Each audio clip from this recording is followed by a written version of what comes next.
जी, ward number 18 के कुछ बुनियादी मसाइल को लेकर हम आज सिटी इंजीनियर साहब से हमने आज वक्त लिया था, उनसे मुलाकात के लिए आए थे। जैसे कि वार्ड नंबर 18 में बापू गांधी नगर से लगकर सर्वे नंबर 200 ये एक नई बस्ती बसी हुई है। यहाँ पर कई सालों से पानी की पाइपलाइन की काफ़ी शिकायत थी और पानी की पाइपलाइन वहाँ पर आने के बाद भी वहाँ पर पानी आता नहीं था।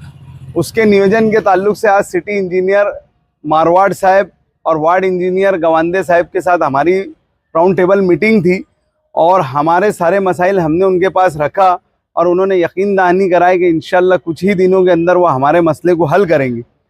अगर उन्होंने हमारे मसाइल को आने वाले दिनों के अंदर हल नहीं किए तो इंशाल्लाह हम एक अवामी तहरीक के ज़रिए यहाँ पर आएंगे और हमारा काम यहाँ से करवा कर लेकर जाएंगे। आज हमने बिगर कोई इन्हें नोटिस दिए आज हम लोग यहाँ आए थे। कल उनको एक शॉट उस पर बोला गया था कि हम आने वाले और हमारी तकलीफ आपके सामने रखने वाले। ये प्रशासन की गलत प्लानिंग का नतीजा है जो वहाँ के लोगों को पानी नहीं आ रहा है। पिछले 2 साल पहले से वहाँ पर पाइपलाइन आ चुकी है लेकिन पानी नहीं आ रहा। ये सारी चीज़ों पर हमने उनको हमारी बातों पर उनको निशानदेही करवाई और इंशाल्लाह उन्होंने हमें तो इतना यकीन दिलाया है कि ये 2 से 3 दिन के अंदर वहाँ पर वो जो भी प्रॉब्लम है वो हल करेंगे इंशाल्लाह। प्रॉब्लम क्या है? पानी नहीं आने की वजह क्या है? फ्लो कम है या पानी नहीं आता, क्या वजह क्या है? ये गलत प्लानिंग की वजह से वहाँ पर पानी नहीं आ रहा। उनकी जो प्लानिंग है हमने उनको बताया कि आप जिस तरीके से वहाँ पर पानी पहुँचाना चाहते हैं उस तरीके से वहाँ पर पानी नहीं आएगा। और जो लाइन हमने उनको बताई है जैसे 60 फीटी रोड के ऊपर से वहाँ पर लाइन जोड़ना है, चिराग प्राइमरी के पीछे से लाइन जोड़ना है, ये सब हमने टेक्निकल चीज़ें हमने उनको बताई। जब जाकर उनके जहन में ये बात आई है और वो उस बात पे एग्री हुए कि ये इस तरीके से अगर काम किया जाए तो इंशाल्लाह पानी वहाँ पर पहुँचेगा। दूसरी बात, सर्वे नंबर 212 मुकुंदवाड़ी जो आपने देखा होगा वहाँ का पिछले दिनों अतिक्रमण निकल गया, लेकिन वहाँ पर पूरे इलाके की गंदगी और पूरा वहाँ पर ये जो अंडरग्राउंड का काम चालू है, मट्टी लाकर वहाँ डाला जा रहा है और वहाँ के एरिया के बच्चों को खेलने के एक थोड़ा सा छोटा सा एक ग्राउंड था, वो आज वहाँ पर बच्चे लोगों को कोई जगह नहीं है। तो उसके ताल्लुक से भी हमने बात की है। शनिचर के दिन स्पेशल टीम लगा के स्वच्छता की तरफ से हमको 4 JCB 4 टिप्पर दिया जाएगा और पूरे ग्राउंड की साफ सफाई होंगी। इसी तरीके से सर्वे नंबर 212 मुकुंदवाड़ी के अंदर जो पब्लिक टॉयलेट है वो काफ़ी खस्ता हाल हो चुकी है, उसका नया टेंडर निकला है, वो टेंडर पर अमल बजावनी और काम शुरू हो, ये भी हमने हमारी बात सिटी इंजीनियर साहब से रखी है। यहाँ पर अगर आपकी बातें मानी नहीं गई ये सब तो आगे क्या करने वाले आप संविधान? हमने इन पीछे जो भी हमारा पीरियड गुजरा है इसके अंदर हमने काम अपने लेवल पर अपनी ताकत पर करवा ली है।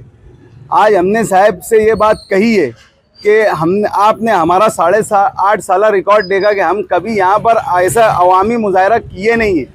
इस दफ़ा अगर आपने काम नहीं किया तो हम भरपूर ताकत के साथ अवामी मुजाहरा यहाँ पर आकर अवामी तहरीक यहाँ छेड़ेंगे और आपसे बैठकर फिर काम लेंगे।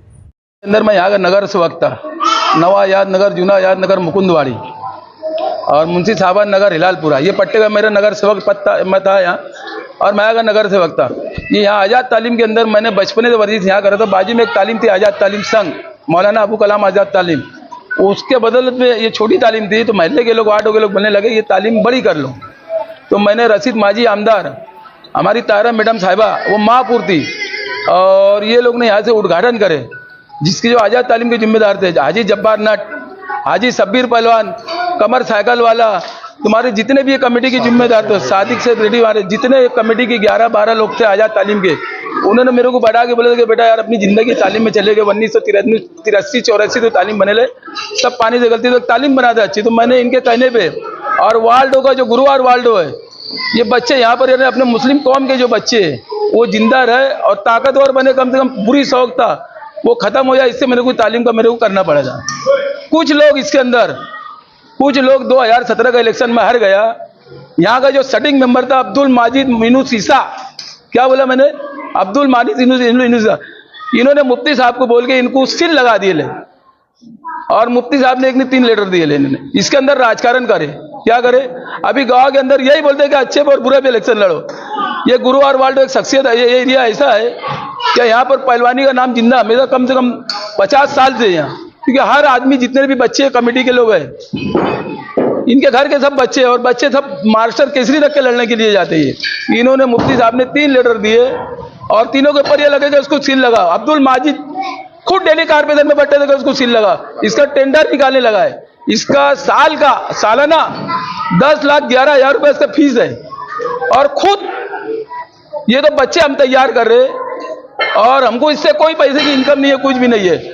और खुद भी यहाँ का नगर सेवक है बाबू गांधी नगर, जो शादी हॉल है, वो शादी हॉल के 2,500-3,000 रुपए फीस ले रहा। वो महानगर पालिका अंधी हो गई, बहरी हो गया।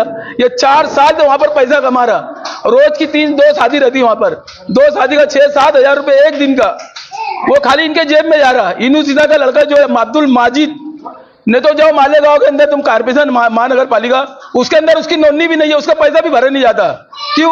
कि बच्चे की जिम खाने का ऐसे राजकारण दिख रहा उसको, और वो पैसा कमा रहा, वहां राजकारण नहीं दिख रहा गया। मुफ्ती साहब को राजकारण नहीं दिख रहा गया। यानी मुसलमान बच्चे गलत लाइन में घुसे, कुत्ता गोली, बाटली, इंजेक्शन, पाउडर, एमडीपीओ चलेगा उनको। जिम खाने पे हॉल पे कब्जा करवा रहा कारपोरेशन से, वो मुफ्ती साहब को नहीं दिख रहा गया। इसमें राजकारण है ना, राजकारण के आधार पे लोग ने काम करके रोके थे।